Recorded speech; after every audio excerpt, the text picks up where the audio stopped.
So that's when I started to look into the SNS, the Supplemental Nursing System. And I tried it out and I found lots of other women who had tried it out as well after double mastectomies. And most of those other women were producing milk as well. And so that was really cool and really inspiring.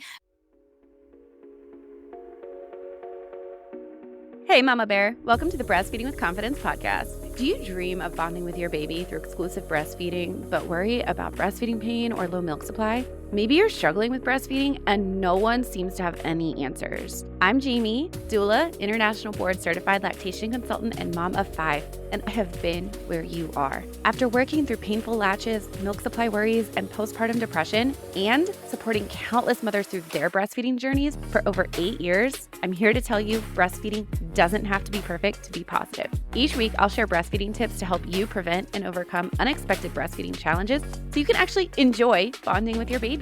If you are ready to shut out the toxic whispers of the world, embrace your God-given intuition, and release your inner fierce mama bear, grab some coffee or your favorite herbal tea, and let's dive in. I am so excited for this episode today. We will be having my friend Emily join us, and she will be telling us about her story and journey of breastfeeding after breast cancer. And this is probably going to be a little different than you're expecting, but it's really, really an inspiring and amazing story. And I think she gives a lot of really great information, especially about supplemental nursing systems, which not a lot of people talk about. And she shares so much wisdom with her experience, and I'm so excited to share this conversation with you today. And you guys know that I talk a lot on this podcast about nourishing your body and your soul in those early weeks after birth. And that's what this podcast is intended to do, to nourish your soul and to inspire you to nourish your body. And the truth is that healing well, supporting your hormones, and supporting your milk supply all comes back to a nourishing diet in so many ways. And honestly, most moms just do not have the capacity to cook the kind of warm, grounding meals that their body really needs after having a baby. That's why I'm so excited to share Restorative Roots with you today. They create truly traditional postpartum meals using organic produce, regenerative meats, sprouted grains, and real bone broth. Everything arrives frozen to your door so you can just focus on healing and bonding and resting and making postpartum simpler and healthier with Restorative Roots. Visit restorativeroots.com or click the link in the show notes right now to place an order. We are here today with my friend Emily. She is the owner of Magnolia Births out of Lubbock, Texas, and she is going to share her story of using an SNS to achieve her breastfeeding goals, even when she had like a really interesting and crazy breastfeeding story. So she's going to tell us a little bit about how she became a birth worker, how that influenced her ability to make informed decisions with breastfeeding, and how she navigated her breastfeeding challenges with the SNS. Emily, can you say hi, introduce yourself, and tell everybody what brought you into birth work? Yes. Hi. Thank you so much for having me today. I'm so excited. All of these kind of topics, anything where we can help moms and learn about different tools, is like my favorite thing to do. So I'm super excited to be here. I got into birth work after the birth of my third baby. So that was actually the first time that I had hired a doula. And I was actually introduced to an SNS before I had hired a doula and before I got into birth work myself. And then that helps even further in my third and fourth babies and their nursing experiences as well. But essentially, my third baby was the first time I hired a doula. And I was one of those moms where, you just think that the hospital and doctors and nurses are going to do everything that you need to do. And so I just showed up to the hospital in labor and said, hi, help. And the first time that happened to work out really well for me. And then the second time that happened to work out really badly for me. And so that birth was pretty traumatic and difficult to go through. The doctors and nurses were mostly wonderful, but they're worried about keeping me alive. And there are a lot other pieces that needed to be done that kind of led to some tricky situations in that birth. So with baby number 3, that was when I said, hey, like, I cannot have another traumatic birth like I had before. So I have to do something different. And so that's when I hired a doula for the first time. And my husband was not super on board, but he was like, I'll do it for you, but we know what we're doing at this point, right? But And do we? yeah, but exactly, exactly. And so when I went into labor, that was my first time going unmedicated, and I had a nearly 10-pound baby boy. I just remember being like 9 centimeters dilated with my husband on one side and my doula on the other. And I have never felt more loved and supported in my entire life. And it was instant from that moment that I was like, other moms need to know about this. And so I have pretty much been all in birth work ever since then. And so I hold multiple certifications, and my company, Magnolia, we've grown to a team of 10, and we're on track. We're to do more than 100 births in 2026 alone. We're doing Amazing. lots of things over here. Yeah. That's so exciting that you're able to impact so many moms by growing the team the way you are. So you said that you were kind of introduced to SNS earlier, and then it came back to be a really big part of your story later. So can you kind of tell that journey of how you were introduced to it and then how it really made a big difference for you? Because the moms listening, we talked about before, can be kind of intimidated by the SNS sometimes. And I love it as a tool.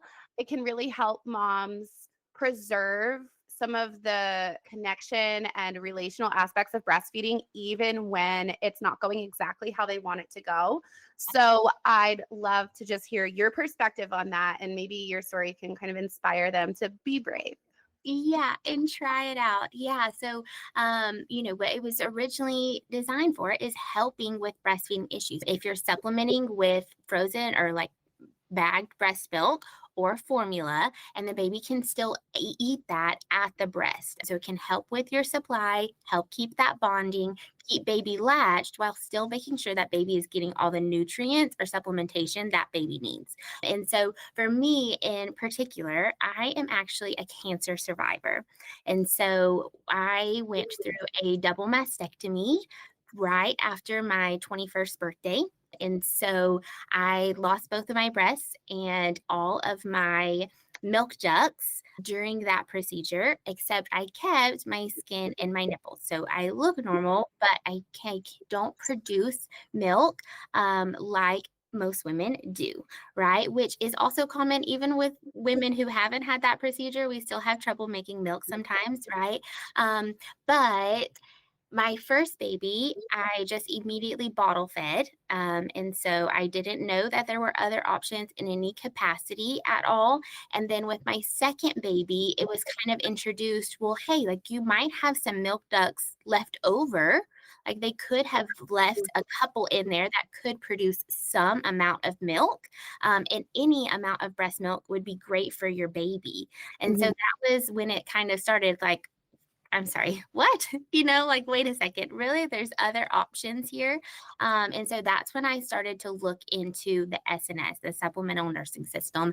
And I tried it out, and I found lots of other women who had tried it out as well after double mastectomies.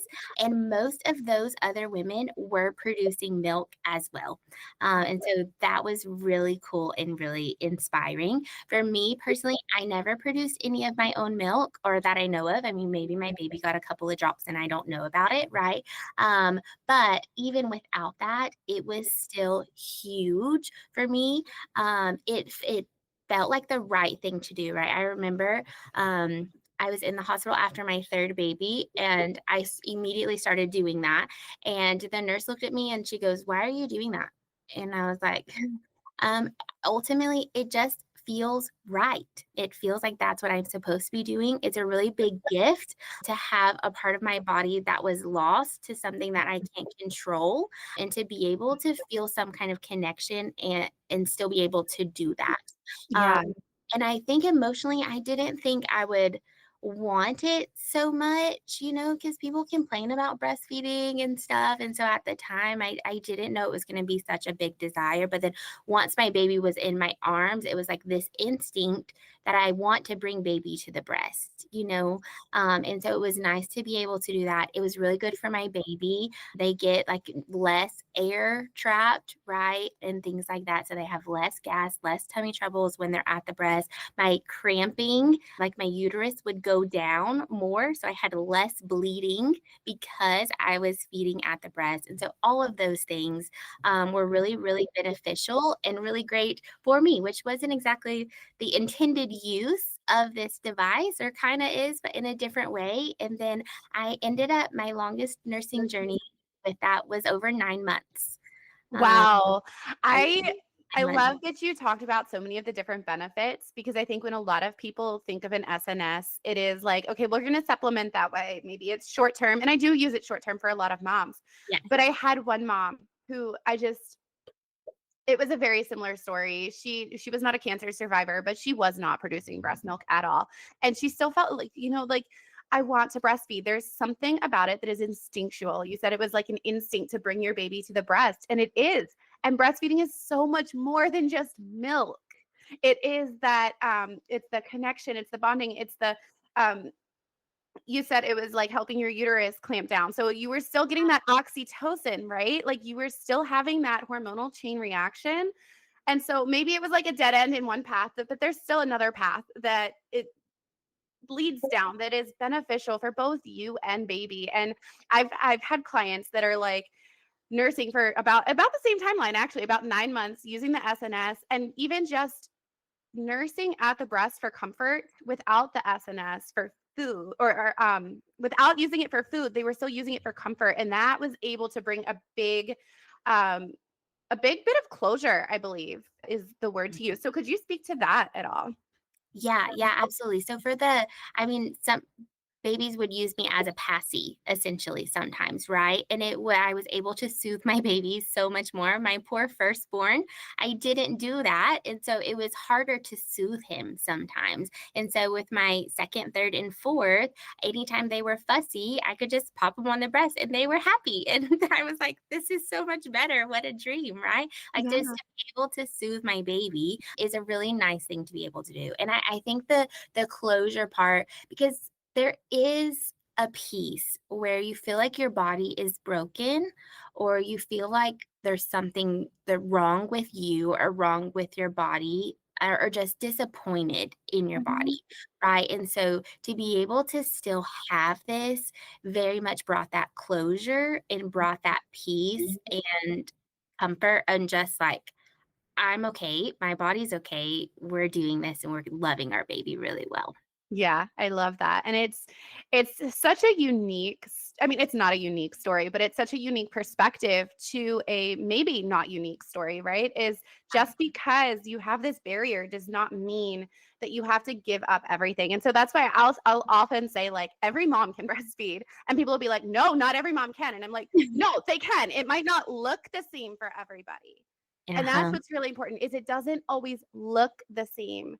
But if breastfeeding is important to you, there are options. There are ways that we can optimize that connection, whether it is using your breast to soothe a baby when you don't make milk, or whether it is exclusively pumping to feed a baby who won't latch. Like there's different pathways that we can travel, and we can make it beautiful. And there's still big emotions attached to that.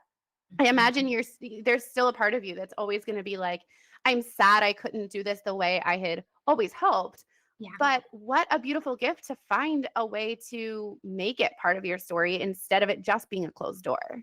Right. Yeah, exactly. Instead of just having I'm really heartbreak, right, of not being able to do something with my babies, I have, still a little bit of heartbreak, Mhm. right? But I also have this joy and these really wonderful memories. Yeah. So, how do you use that experience and that education with the moms you work with?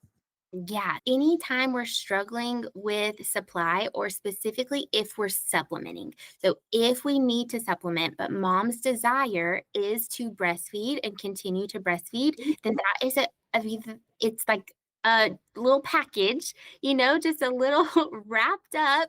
Here's how we do that. And so Yeah. just works so well in those situations. It is tricky sometimes, right, to get started and get used to it. But if we could just use it for a short term, it really can make a huge difference long term. It can. So since you are the SNS pro, I would say you're an expert, right? It's so funny because I always tell people about them and they're like, what? I've never heard of this. And I'm like, I don't know why these are not as commonplace as bottles, but okay. What are the tips that you have for the times that it is a little tricky where maybe you're trying to like get it in the baby's mouth and they're knocking it out or something? Like, how do you navigate some of those challenges that moms might not realize are challenges when they do decide to try an SNS? Yeah, absolutely. So I think we talked about babies tend to stop around 9 months. We tend to stop using this. That's because they start getting distracted more. They start getting more wiggly. They like pop off the breast and then the milk starts spilling and it's like a whole thing. And so eventually we say, okay, can't do that so much anymore, right? So sometimes if baby is particularly upset or wiggly in the beginning, that can happen too, because you're trying to figure out, okay, not only do I now have to learn how to breastfeed and my baby has to learn how to breastfeed, but I also have to hold this tube and keep it in the exact right spot of my nipple and baby's mouth and all of that, figuring it out, right? Mhm. So my favorite thing is taping the tube to your breast first. So in really only the first couple of days, maybe for a week, as you're kind of learning how to do it, is getting good tape. Okay. You can't get regular tape. You have to get like sensitive skin kind of tape. Otherwise, your poor skin will struggle after a couple of times reusing, right? So you need to get really particular sensitive skin tape, and then you put that, I mean, pretty close to your areola. If you have like a larger areola, you could even put it on top of that, but you want to make sure it's close enough to your nipple to kind of hold it in place when you go to feed. So even if the edge of the tape is in baby's mouth, that's okay, right? We're just learning and in this beginning period. And I mean, really, that makes the biggest difference is not having to like hold the tube and hold your breast and hold baby and latch, right? So we need the tube to stay in place for you to get baby on. Mhm. And really, you want the tube to kind of be like not in the corner of baby's mouth. So when you go to latch, anywhere like in this area is fine. So kind of like right here. So Um, for those of you who can't see, she's kind of pointing to the top side of her lips after like like if it was a clock, maybe like 1 o'clock. yeah, 1 o'clock, 2 o'clock, something like that. Anywhere in there is great. Thank you. I know I'm like showing on the That camera. was great. And that's funny. I do use the video for some things, maybe, but I might have to use that clip just because that's great. That can be helpful in getting baby latched and everything, and just a little bit of practice. Yeah. And I think that is what people feel like they have to have so many hands. And I think it's good too, just to know like Emily's telling you, like, it's tricky. It's not going to be easy the first few times. You're both learning and you're adding an additional skill that most moms don't have to learn on top of that, but you can learn it. Yes. Just kind And of have to figure out what's working for you. Can I ask you about how long that learning curve was for you? About how long did it take you to feel like, okay, I'm not just going to throw this thing across the room? yes, 3 to 5 days. So if you're doing it consistently for 3 to 5 days, then you feel really confident in being able to do it. And then you get to drop the tape and you can do it. I mean, like after 2 weeks or so, I would go and I would walk still and hold my baby and feed my baby with my SNS, like I would just be out in public and nursing. And it feels normal and easy. I Just love it. You just reminded me. I remember when my son was a baby, my first son was a baby, and I had started with lactation work. We had gone to Panera and there was a lady there. And I remember seeing her with her baby, and I saw the SNS like wrapped up on the stroller. And I was like, my husband's like, what? I was like, I don't want to be weird, but I kind of want to like ask her about her experience. Because nobody just like makes it normal. And so I think it's great to talk about it just so moms can hear like this is a normal variation, or it can be a variation of normal. Like there's so many different things to do and it's going to be hard, but knowing if you stick with it for 3 to 5 days, if you are just stubborn for a few days, you will worth it. start putting the pieces together, and it's not going to stay as hard. I think as new moms, and you can probably attest to this, during those first couple of weeks, each day feels like it's never going to end. So any challenge or extra barrier seems like it's like this forever thing. Mhm. And I always talk with everything, whether it's potty training, dealing with sleep issues, like feeding. It's like if we stick with a strong, well-designed plan for 3 days consistently, We everything will fall in place. It's so funny. Isn't the potty training thing, isn't there a 3-day method for There potty? might be. There might be. There's Yeah. supposed to be a 3-day method for potty training, 3-day method for SNS too. Yeah. I like it. Yeah. No, that's funny because we're actually potty training right now and I'm not using any method, but it was like, Mhm. it was like 3 days. Once it clicked, it was like 3 days. And it was like, okay. And I feel like it's just, that's been my experience with my kids. Like everything is like, if we can stick with it for 3 days, we can stick with Mhm. it for 3 weeks. And if we can stick with it 3 weeks, we can make it 3 months. We could do it. Yeah. Yeah. And Yeah. it's just worth it. It really can help your supply so much and it helps your breastfeeding journey. And it just it's good all around. I love it. So if anybody wants to connect with you, if anybody is local to you in Lubbock and they want a Magnolia doula for their birth, and she's got this amazing experience with breastfeeding challenges that she can impart her wisdom, what resources do you have? Where can people find you?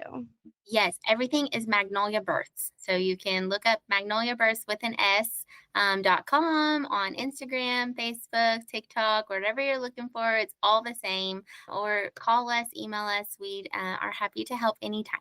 Absolutely. I will put your information in the show notes. If you are in Lubbock and you need a doula, Emily and her girls are the ones you want to talk to. All right. Thank you so much. That was so great. It's going to be so helpful.